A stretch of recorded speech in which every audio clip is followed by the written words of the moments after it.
White House Chief of Staff John Kelly has considered the firing of embattled Environmental Protection Agency Chief Scott Pruitt in the coming months as part of a wave of ousters of top officials causing headaches for the president, a senior administration official told Politico.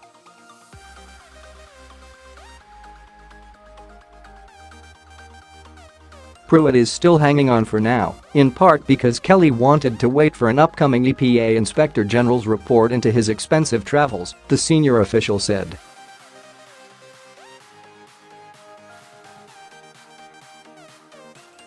Another possible reason Pruitt is doing the job President Donald Trump wants, including an announcement Monday that the agency will reverse the Obama administration's attempt to tighten fuel efficiency standards for cars and trucks.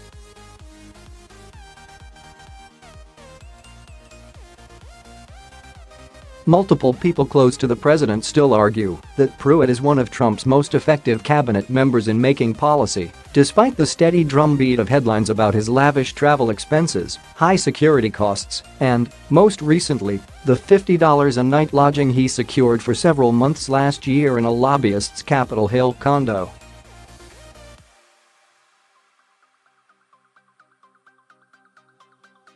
His supporters say Monday's move on car and truck rules, long expected to land this week, is a case in point. It fulfills Trump's priority of reducing manufacturers' costs and will make life easier for automakers in states like Ohio and Michigan, while enraging liberals from California and other places that rejected the president in 2016.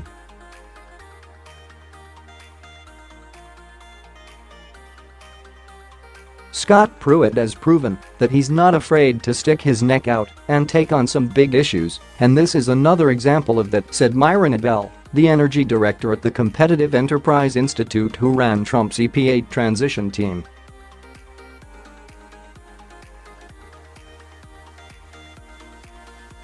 He added, "Now whether that helps him given his bad press on these other things, we'll have to wait and see."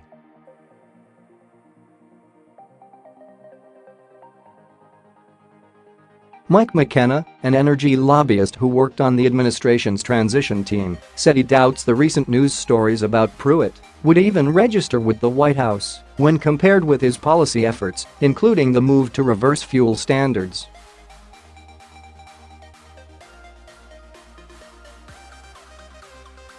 "I think he's an A student. He's always working.He's always focused on the agenda.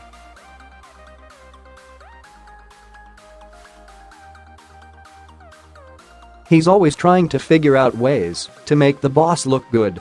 But the senior administration official, speaking anonymously to discuss internal policy deliberations, said Kelly had discussed firing Pruitt even before the latest revelations about his housing arrangements.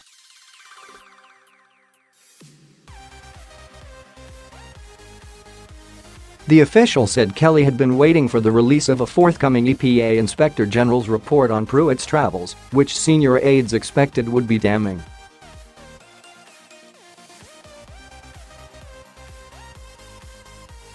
Pruitt spent at least $163,000 on first-class flights, charter flights and a military jet during his first year at the agency, including stops in Paris and Morocco, Politico has reported based on EPA records.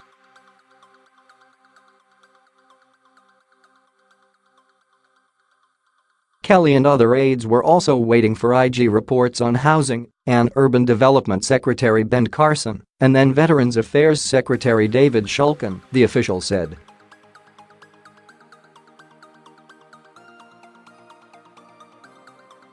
Politico reported last month that the top aides had been considering announcing ousters of several officials at once, including then National Security Advisor H.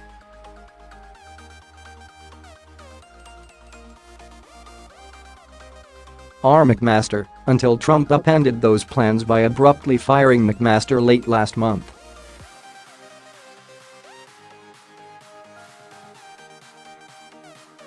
The president subsequently showed Shulkin the door last week. Now, Pruitt is in the position of trying to weather the latest bout of scandal and prove he's more valuable inside the Trump administration than on the outside.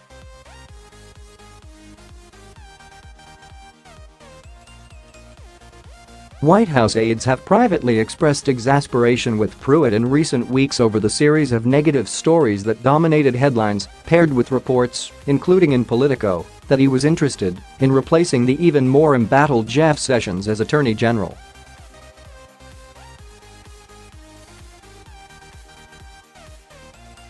The issue of Pruitt's apparent big ambitions has roiled some in the White House, who often note that Trump is turned off by underlings who try to hog the spotlight.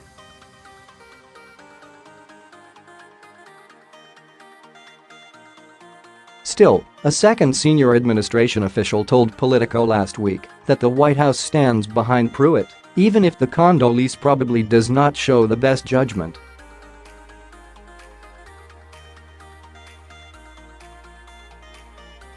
The official noted that Pruitt is focused on enacting the Trump agenda. Neither Pruitt nor Trump has commented publicly on the EPA leader's newest troubles, although EPA spokesman J.N. Wilcox said in a statement late Monday that Administrator Pruitt is focused on advancing President Trump's agenda of regulatory certainty and environmental stewardship.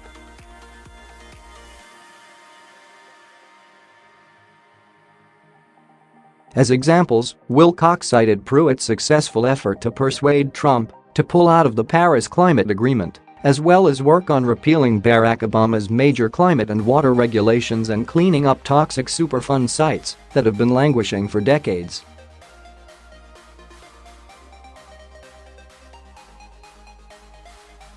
But criticism of Pruitt has even come from inside the GOP, former New Jersey governor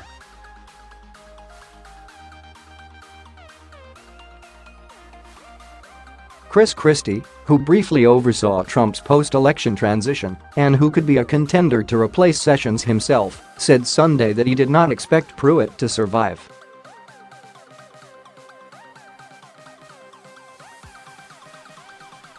Democrats and environmental groups are also eager to show Pruitt the door, saying the furor over his lease with the lobbyist exemplifies what's wrong with the EPA chief's policies.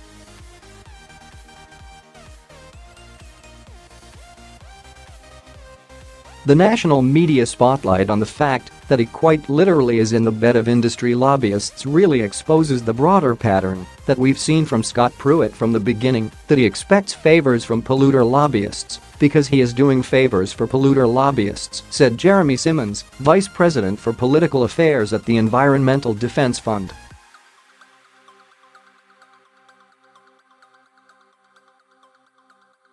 Simmons also disputed the notion that Pruitt has been a successful EPA leader, noting that courts have dealt multiple setbacks to his deregulatory efforts and Congress has rejected his proposed steep budget cuts.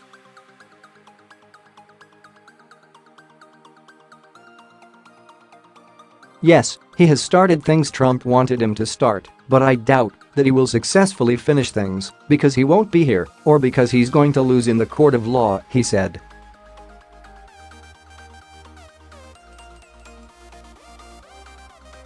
A similar court battle may await Pruitt's move on the auto emissions standards. Those requirements for cars and trucks from model years 2022 to 2025 stemmed from a deal among representatives of the Obama administration, the auto industry and the state of California.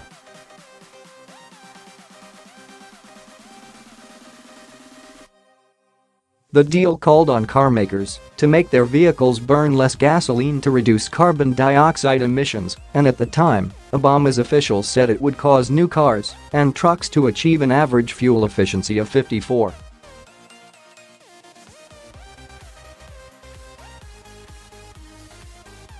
miles per gallon. In practice, the figure would have been more like 36 miles per gallon. Soon after taking office, Trump ordered EPA to reopen its review of the efficiency requirements at the urging of automakers.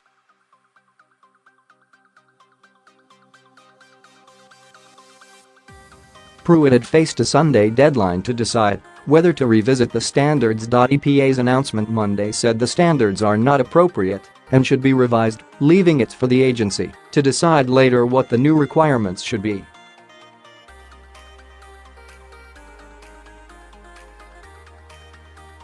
Pruitt also opened the door to possibly ending a Clean Air Act waiver that allows California to set tougher anti-pollution rules than the federal government.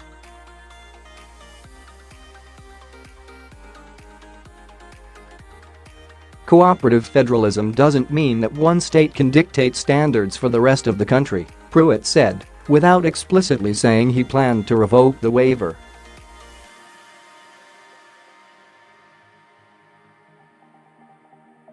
This is a politically motivated effort to weaken clean vehicle standards with no documentation, evidence, or law to back up the decision, Mary Nichols, who chairs the California Air Resources Board, said in a statement.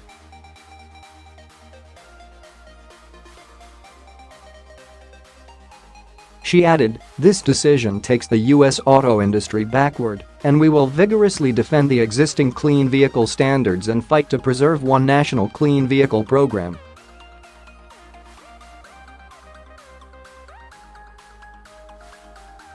Former Hillary Clinton campaign manager John Podesta speculated Monday that Pruitt may not be in office long enough to see many EPA courtroom battles to their conclusion.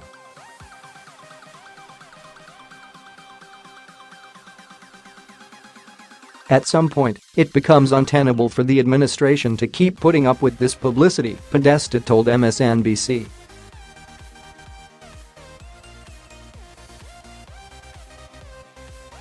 He added, "I think the pressure is mounting on him, and at some point it's going to hit the breaking point."